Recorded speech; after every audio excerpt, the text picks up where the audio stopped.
Beautiful, beautiful Sunday morning drive. Yo, what's going on, everyone? Charlotte checking in here.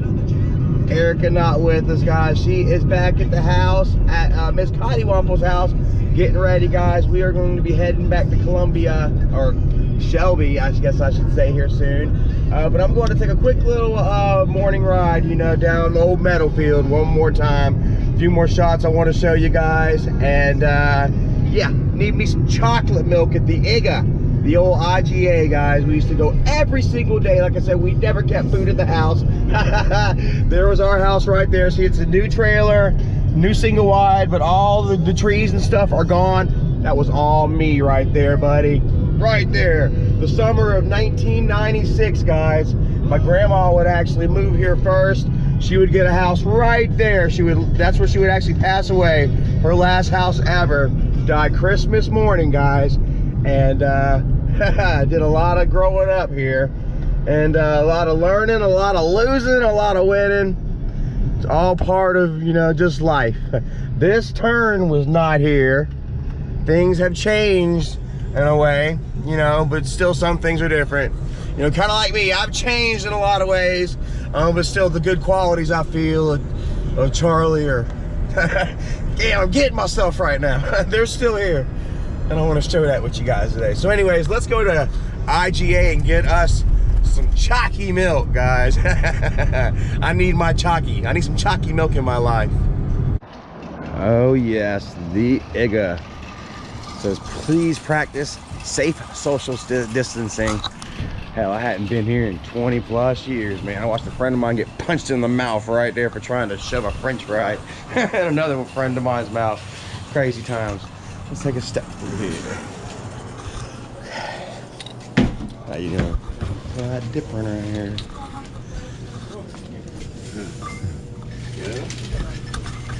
See, you got guards right there, but they got that and everywhere in America now where there used to not be guards.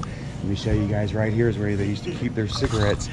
Right here, and then like little spindles and stuff right here. They did not have it behind glass. Just take your pack of cigarettes and walk down the aisle. I'm not saying that I did it, but I'm saying that friends of mine, it was really easy for them to get freaking cigarettes because they didn't have them behind glass at the time. So yeah, anyways, man, where is the milk? Ooh, there we go. Guys, it has been so long since I've been here. I want to give a shout out to my homegirl, Maggie Hartley. Love you, Maggie. Her dad was the manager here, and we used to come here so often that her dad and my dad were like really good friends. You know, her dad would actually give my dad like a tip on the peanut deal. Couldn't actually sell the peanuts here in the parking lot, but I'll show you in a minute where dad did get some. So. Ooh, here's milk too. I'm not gonna get much because I don't plan on taking any home with me.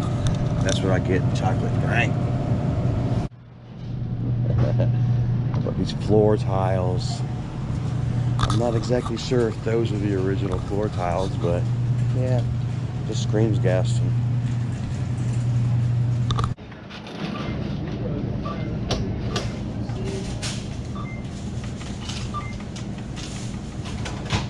All right, guys, so there we have it. Got my chocolate milk and my big red cinnamon bubble gum. Laughing with the cashier right there because quite the odd combination. But anyways, I'm an odd guy, so chocolate, cinnamon, and I'm gonna show you where Dad sold his first pot of peanuts right here in Gaston. Unassuming little IGA, but it means a lot to me, guys. A lot of memories right here. We'd be here every day. Me, the kids, and Mom. Well, all of us kids and Mama. We had to come to the IGA and see what the hell was happening, who was here, and who was doing what. Small town. Okay, guys, here we are. Next stop. Apparently, Pelican snowballs now. Wasn't always Pelican snowballs. At one point, this place was a pawn shop. Amy's pawn shop. And my friend Maggie, like I said, I mentioned over there at IGA, her dad and my dad would get along real well. Maggie, much love to you and your dad. Maggie's dad would actually pass away last year. Oh my goodness, guys. I have almost, guys, I gotta tell you, I go out and I do a lot of vlogging all over the place, but doing these vlogs about where I come from and showing you history, oh yeah, burning up, brother. man, it means almost more to me than the rest. I'm almost got to punch myself double for this punch buggy right here, guys. Got to show you about right here is where Dad would actually become friends with this woman, Amy, that owned the pawn shop. And she would let him open up his peanut wagon, set up shop right here in front of her pawn shop on the corner. Prime territory for selling peanuts. It wouldn't last long. She would realize that she could make a little more money right there. But you know what? So she would commandeer that spot for herself. But you know what I'm saying? She would actually give Dad the confidence and the boost and the push that he needed. You know what I mean? People would start looking for the peanut man just right around the corner down here. I can't remember where it would go from here, but I remember riding by here one day and be like, holy crap, Dad's out here in the middle of town selling boiled freaking peanuts. And he sure as shit was right there having a blast, trying to make a dime. That's what Dad was all about, making money. Miss Amy, she was all about making money as well. And they would go on to become really good friends, guys. No, even if she did commandeer her spot back, you know, they did become really good friends. So I did a lot of work in there after I broke my finger. I broke one of my fingers or something, and I got to pick out a DVD because I didn't report it to the to the hospital. I told them I did it at a house rather than on the job, and she was dating a guy at the time that I was working for, you know. So yeah, I got a free DVD out of the deal. My finger's still a little broke, but yeah. I want to show you this. I was walking over here. The sign is gone now, but this is called the Double B right here, guys. And back whenever I was younger in my skater days, you weren't really kind of accepted fully out here in this little small country town that didn't understand, you know, if you didn't wear Tommy and play baseball and football, you know. And the rednecks versus the skaters, they'd always tell you, meet me behind the Double B. We'd show up a couple of times, you know, no one would ever bash it out. We were young little 13-year-old punks. Thought we were grown, you know. And yeah, think about that spot. Also right there, guys, I want to show you about where that car is just pulled out with the headlights, or about to pull in, is where I got Boo. You know, Lauren has Boo now. Happy for her and Boo. You know, I'm still trying to find me a puppy right now. But right there, my friend Tracy, who lives not far down that way, much love to you, Tracy. I know she watches the videos, but she actually sold me Boo right there. And that's the first time I laid hands on that little dude. So anyways, just want to show you that right here. Amy's old pawn shop, now Pelican snowballs. And right here where Dad sold his first pot of peanuts, where that punch bug is. Pretty cool. Aww. Guys, as I said earlier, you know, things are the same but not. You know, they're still here but reshaped and retooled and repurposed for time, you know. And one of my most the spot that I was most interested in showing you guys was right here. As you guys can see what is left, you can kind of see a tennis court. Seems like the concrete kind of was set up right here. Then they had the fence around it. And yeah, this is really where I've spent most of my time at the ball field, guys. Start off by saying, yeah, the ball field is awesome. Come for baseball. And I would actually sign up for Dixie Youth Baseball. I would, and my sister would. And I would quit it. Kimberly would keep actually playing. I can't remember what position she actually played, but she was actually playing baseball, only female on the team, any of the teams. And I would give up. I would forfeit my $50 entry fee, and also Dad's hopes that maybe a little slugger in the family, because I had alternative dreams, as it were, alternative gleams in my eye, and that was right here on this tennis court, guys. I loved skating. It was a new thing that was coming through. 93, the whole grunge era movement lasted well up into what, 98 or so, and so I was caught well up in it, you know. And I loved it. I loved the music, I loved skating and stuff. But out here in the country, there really wasn't many there wasn't much slab, as it were, many places to you know, to skate, you know. And so we would come out here to the ballpark, and we would skate here, and we were everybody's bane too, because, you know, you came out here to watch the kids play baseball and stuff. And this is a very sports oriented town, Gaston is. just like many small country towns, you know. But instead you've got a bunch of kids over here, I guess for one, messing up the tennis court. It was old and crumbly, but still, you know, you got some kids over here pretty much taking the attention away from the kids that were playing ball out here, you know, and the families that actually came out here to see them. I'm not playing devil's advocate because, like I said, some of my best times were right there. And yeah, I did get a lot of attention right there. I would learn to skate really, really well, guys. And it's so weird that I sit here and walk through a ball field, you know what I mean, as I share my skater memories. But like I say, guys, out here in the country, you know, we're finding a lot more pavement. There was no pavement here. This was, yeah, none of this. The fences, it's all changed. Oh, look, we've got ourselves a little, some boards here touting their championships. Well done, guys. Austin Price, Hunter Logan. Cool. I wonder if I recognize any of the coaches' names. I'm about the same age as the coaches out here, guys. I'll never forget it, man. Like I said, I didn't fit in out here in the country, you know, with my Marilyn Manson and my long hair and my Jinkos and painted fingernails and 100 necklaces and stuff that I made myself. But nevertheless, I should say, I loved baseball, man. I still do love baseball, you know, huge Braves fan. But I was just different, you know what I mean? And you know how it is with kids in school and stuff, you know, they kind of shun what's different, you know. And out here, you know, being a skater, you know, while I said it would gain popularity, it was super different at the time in '96. And oh, look, cool little mural right there. And I would actually play ball right here. What is this one? No, it's the one over there, damn it. The field right on the other side of that. I would actually go try out for the team with my Marilyn Manson shirt on and my Jinkos and stuff. And I was targeted from the get. This guy named Michael, he was the pitcher out there, man. He was pitching, he was giving me the heat. He was giving me the best he had. And man, I was just swinging like a damn fly. I was just flailing and failing. Wow, look, yeah, look, there's a catcher, little catcher mural. I was just wailing and flailing and missing. You know, I got one hit.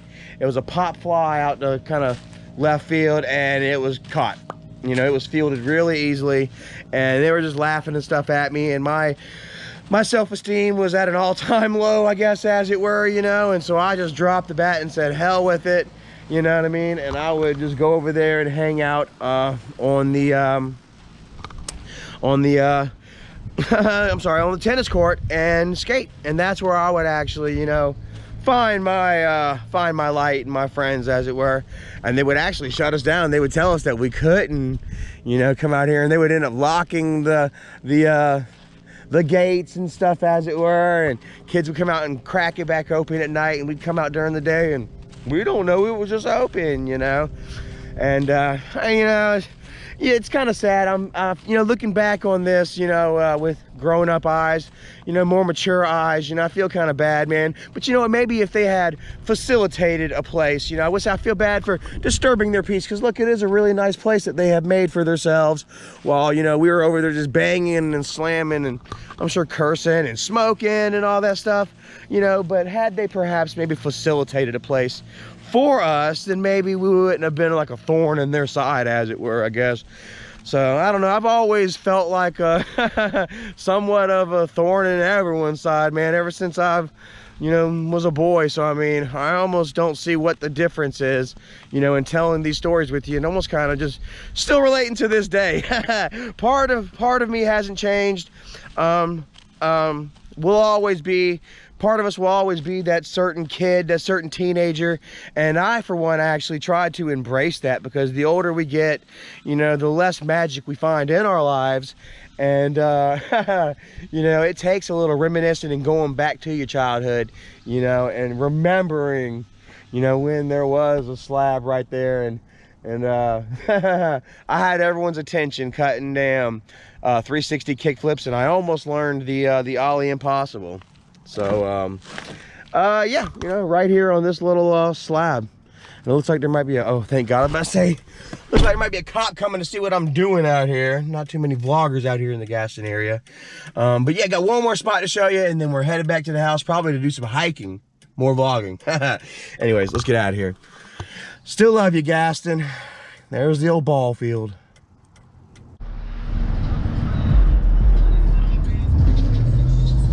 Hey guys, right here, Hobby Auto Sales. Guys, I am not sure if the name is, if it was Hobby Auto Sales back in 2003, I believe it was, guys. This would be the first place where, or should I rephrase? This would be where I bought my first vehicle, guys.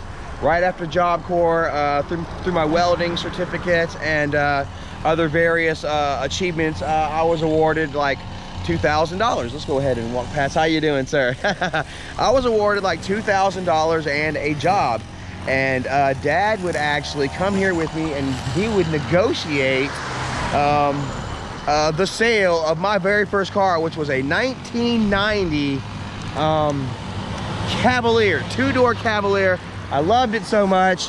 It was my first taste of freedom, really, on my own, able to get out Saturday morning, ride to the flea market, what have you. And it was all thanks to Job Corps, to my dad, and to Hobby Auto Sales, guys.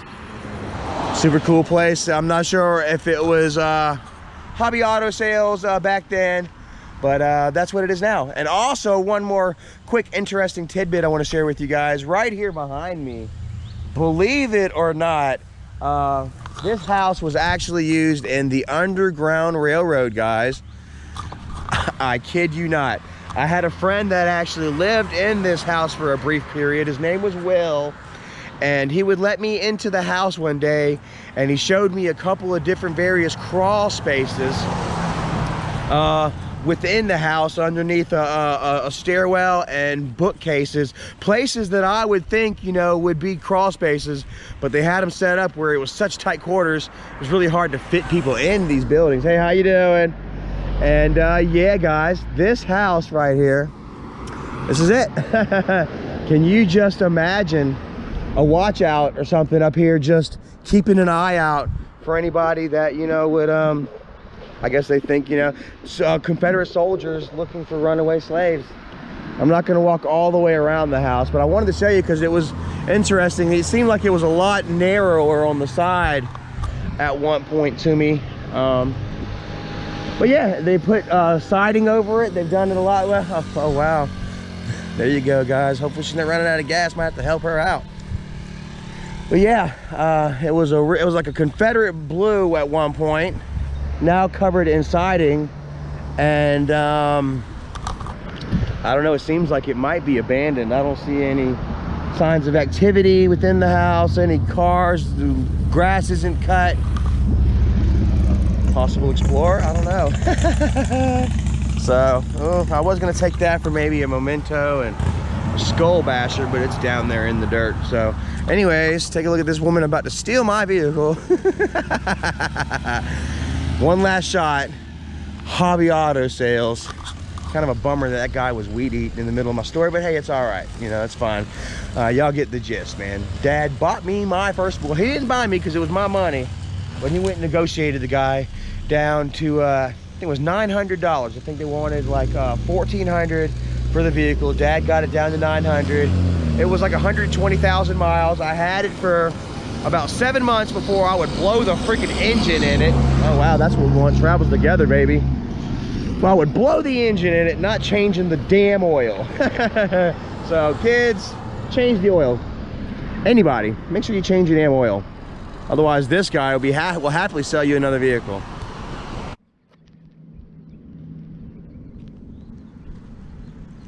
Oh, the footsteps are faded. Kind of like my hair, which has gotten a little grayer since the last time that I've seen this sign. Oh my goodness, guys. Take our footprints together. How about it? Here we are, Sand Hills Middle School, guys, voted best personality 1996, 1997. I guess they were running low on personality that year, huh? Okay, They actually have cameras out here now due to today's culture and the fabric of our society. You know, we must protect our children. I don't remember the guns being there neither, unfortunately. But here is my hallway, guys. Oh my goodness, and there was my classroom right there. Oh, you can't even really see it now. The doorway. Oh, is that it? Oh yeah, this is just kind of a longer lens. The first door to the left was my homeroom classroom the first year of 8th grade that I was here. I would end up spending 2 years here. Goodness gracious, right? But yeah, spent 2 good years on this hallway right here, guys. I'll never forget it, guys. There was we actually had a substitute teacher one time that, you know, I gave hell to. You know, I gave hell to normally to all the teachers. So of course, like the I'm sorry, the substitute teachers weren't going to get any sympathy, any less from me, and I would end up getting wrote up by this teacher a couple of times, right, and having to go see the principal and stuff. End of the day, my girlfriend Melissa, actually the one that had to break up with me. I said her dad, okay, yeah, I said her dad made her break up with me because I was a skater. I guess technically that wasn't true. I'm telling on myself here, guys. Listen. Right after class, guys, this is no lie, guys. Right after class, I would walk out of the classroom, see my girlfriend Melissa. We would lock arms, and she's like, "Let me introduce you to my mom." And we proceeded to walk straight back to my homeroom where my substitute teacher was, guys. And her mom saw Melissa, and she's like, "Hey, Melissa." And then she saw the thing that was hanging on Melissa's arm, and that smile evaporated. I swear to God, just like that. And she said, "Melissa, come in the classroom. I need to talk to you." And that was pretty much it for me and Melissa Lambert. Oh my goodness, such a sweetheart. She could have did way better than me anyway. I'm sure she has. Wanted to bring you right here to this little atrium, guys. Oh my God, first look, the lunchroom. All 4 of us would actually dine in this lunchroom. Hopefully you guys are getting a good shot of nostalgia. Michael, Kim, Jenny, we all sat in there, and I would bust milk cartons, you know, to make them explode really loud. I remember Michael talking about they would throw pickles on these windows. How fitting, Pickle Boy throwing pickles on the windows. And I would actually get pulled out right here and get a picture taken. I don't know if I can find that picture and show you guys. Best personality, had pencil in my mouth, my Sepultura shirt. It's sad, guys. I almost feel like I peaked in middle school. But guys, if I'm honest with you, if any damn thing. And yeah, I remember right here, got a picture taken, best personality. They would end up having take another picture. Ooh, I got me a rubber band, little keepsake. Oh, it'll bust soon too. They would end up taking a group picture with everybody, but I was fighting with my girlfriend. Her name was Tavish Davis. I was fighting with Tavish at the time because I was talking with another girl named Jessica right over here. Guys, I was kind of a player. Wasn't really a player, just all the girls were interested in me, you know? And but I would end up having to, you know, leave the party early and kind of run over into the woods right there where my girlfriend at the time was hysterical because she knew that I was gonna break up with her and hook up with another girl. Crazy middle school drama, guys. I bet we can all look back at this and laugh now. Matter of fact, I talked with a friend of mine not long ago and just laughed about just the silliness of it all. So anyways, guys, there's one more thing I want to show you before I end this video, and it's really close to me, guys, and to my heart and the families and many people around the community right here. And I think it deserves to be shared with you. But one last shot of my hallway, guys. Oh, that wasn't the hallway, was it? No. Wrong one. Here we go. The old familiar entrance to doom. Yeah, guys, there it is. I've had a lot of good memories right there, man. So many. I remember the school that I went to before that I would stay at for like 3 years, and I made a lot of friends, and I came here and I thought that it was going to be the worst. And I actually had a better time here than anywhere else ever. So awesome, man. One thing that I can't forget about right now, man. I'm big into reading and stuff like that. and we had a required reading book called The House of Dies Dreer. I don't know if many of you guys remember that, and it's kind of funny that I kind of share with you guys that Underground Railway, or that house from the Underground Railroad, because this book was about the Underground Railroad and some kid moving into this creepy house with his dad, and a whole bunch of mystery and intrigue. And every time I think about 8th grade, despite a lot of memories that I have been here lately, I'm hung up on The House of Dies Dreer. Imagine those lights off, and right there at that second window is where the TV was. And I remember I gave the best jump scare I ever gave to this really cute girl that I liked, and had a good time. I looked up The House of Dies Dreer. It's only 20 bucks on DVD, on eBay, and I'm gonna get it. As soon as I get a little bit extra money, I think in a couple of days actually, I'm going to get The House of Dies Dreer. It's a movie made for school, but it touches me right here, my friends. Right here.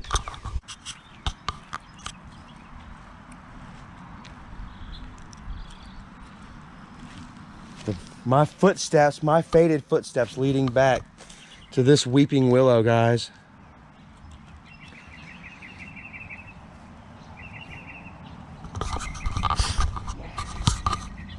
Oh, they've taken the name off, guys. I think that maybe we should call, and I'm serious now, I think that maybe we should call and get that thing plaque back up here, guys. This is the Christopher McIver tree.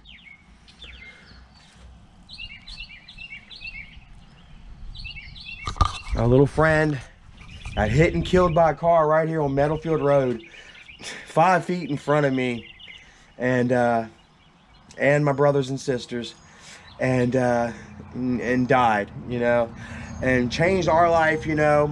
Of course, obviously, you know, our lives, we were there to see it, you know. Oh my goodness, I can't even really talk right now.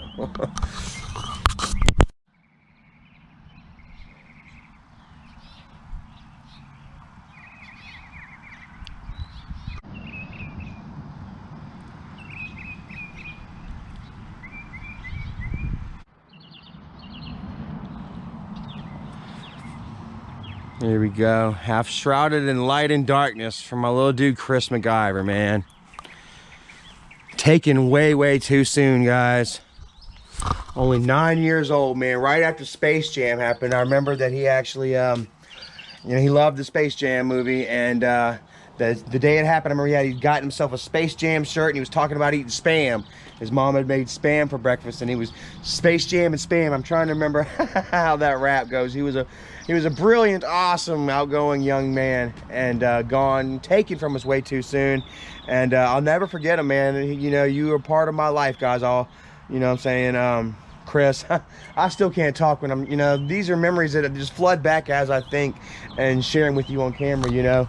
And it's just, you know, a tragedy that, you know, that I myself had to live with and figure out how to cope with, all of us, you know, as a family, dealing with friends of family, you know, woman had lost her son, kids in school here.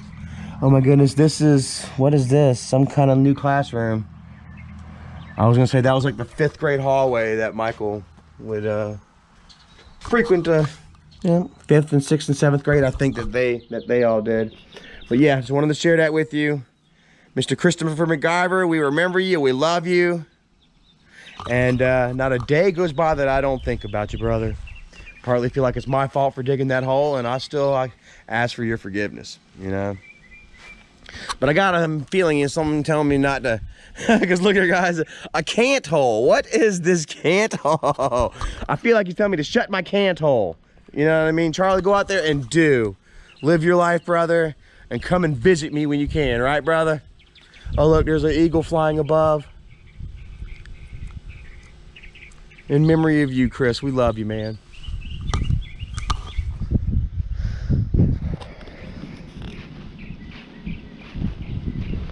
This school, man, a lot of memories here, guys. Grew up a lot in just a couple of years here, guys. Realized who I was and started to realize just exactly how the world is, you know. You grow up in life with blinders on, you know. Every day you see a little bit more each day, guys. And at that time there was quite a moment of an awakening in me, as it were. And I embraced that moment and I ran with it. And I've been a lot of places, had a lot of fun. I've had a lot of wins and a lot of losses, guys. You know, I'm here to tell you right now, man, keep trying even when you're at your lowest, you know what I'm saying? And one day you'll just wake up and be like, holy crap, life is better than I ever imagined, guys.